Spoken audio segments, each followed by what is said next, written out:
The absolute worst thing you can do during pretty much any conversation is to go meta. What does it mean to go meta? Well, the opposite of going meta is to stay in the conversational flow state, to let the conversation be driven by your intuition. When you pop up into meta land, you're going up into ego space, where you're starting to becoming aware of you and other people and how these other people might be perceiving you. But when you're in the intuition flow state conversational space, you're just letting your intuition, everything else is gone from your mind, and this is the pure state of outcome independence. Because as paradoxical as it sounds, even if you have an outcome, it would seem likely, or it would seem possible, or it would seem a good idea to go meta at least periodically to check where you are along the path of getting your outcome. But every time you go meta and you go up into ego space, you lose a significant part of brain processing power. Going meta, going up into ego space, destroys your intuition. And you lose your ability to read the social cues, to read their body language, to understand the subtext of the conversation, to understand the conversational flow and where it's going, and how to allow your intuition to manage the conversational flow. The more you stay into intuition, flow state, conversational space, the more likely you will get your intuition, but your outcome rather, but you have to trust your intuition. You have to trust that your intuition will just feed you ideas to talk about. It will feed you questions to ask. And when you get to the part of the conversation where it's legitimate or appropriate to close your conversational partner, either to get the number or to close the sale, your intuition will let you know, and your intuition will give you the ideas, the conversational ideas you need to use to do that. Now, how do you do this? How do you stay out of meta ego space and stay in that wonderful conversational flow state? Well, there's a couple of things you can do to practice. The first step is to let the other person do 80% of the talking. If you're doing most of the talking, it's very, very easy to pop up into meta space, to ego space. Because if you're talking, you're also going to be watching their face, and you're going to start to read their facial expressions and start to wonder what they mean by their facial expressions. Then you pop up into ego space, meta space, and you start to kick off into the self-talk, chatter, negative doom loop. But if you're letting the other person do most of the talking, you just need to pay attention to what they're saying. You just need to understand what they're trying to say and help them say it. When you're paying attention to somebody else, it's a lot easier to stay in this intuitive flow state conversational space. Now, what do you let them talk about, or how do you guide the conversation if they're doing most of the talking? Well, one practice exercise you can do is go somewhere in public a couple of times a week and find somebody off in your peripheral vision and focus on this person.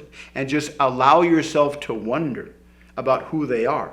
Allow yourself to wonder what their greatest desires are in very common desire categories. Their ideal place to live, their ideal relationship partner, their ideal dream vacation, their ideal career, their ideal food.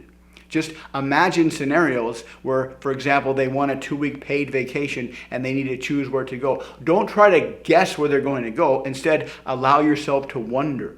Build your curiosity muscle. The more you do this, the more your curiosity muscle will give you ideas to ask them during the conversation.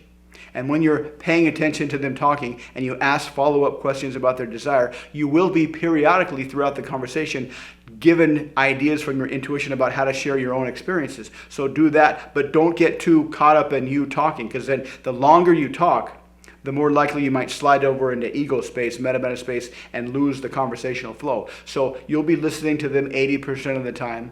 They'll remind you of stuff to say. You'll say that stuff, and as soon as you say what you wanted to say, flip the conversation back to them and keep asking them questions.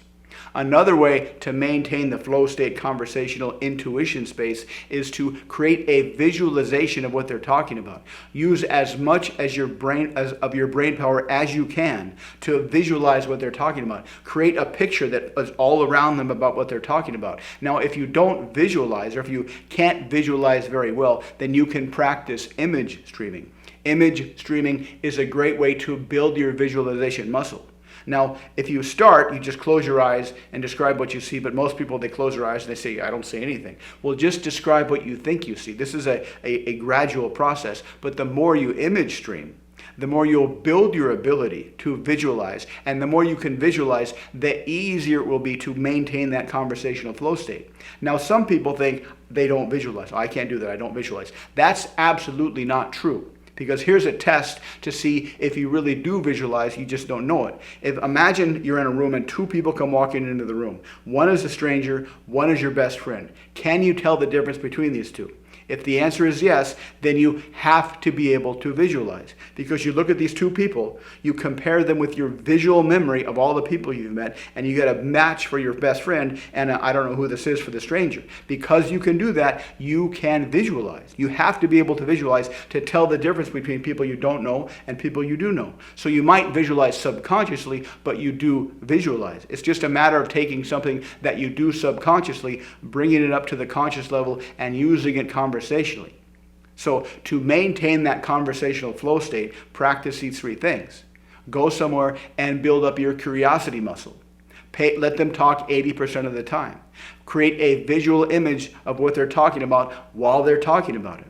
And whenever you can, practice having small talk conversations with people just to see how far you can take the conversation. Just how far you can take the conversation while maintaining that intuition conversational space. You can think of this kind of like jogging.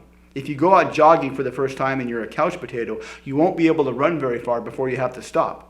So if you don't have a lot of conversational experience, you won't be able to maintain that intuition space very long before you have to pop up into ego land, meta land. But the longer you practice, the more you practice, the longer you'll be able to extend your ability to have conversations, long conversations, deep conversations, while being able to maintain that intuition conversational space. And if you can have a conversation with somebody, it doesn't matter if it's a persuasive conversation, it doesn't matter if this is a seductive conversation, it doesn't matter if it's a social conversation, it doesn't matter if it's a sales conversation. If you can have a conversation with someone and maintain outcome independence and maintain that present state, flow state, conversational, intuition-led conversational space, you will be perceived as insanely charismatic. So practice these ideas and see how well they improve your conversational game. If you'd like to learn more, check out the links below. Thanks for watching. Please like, subscribe, and comment, and I'll see you next time.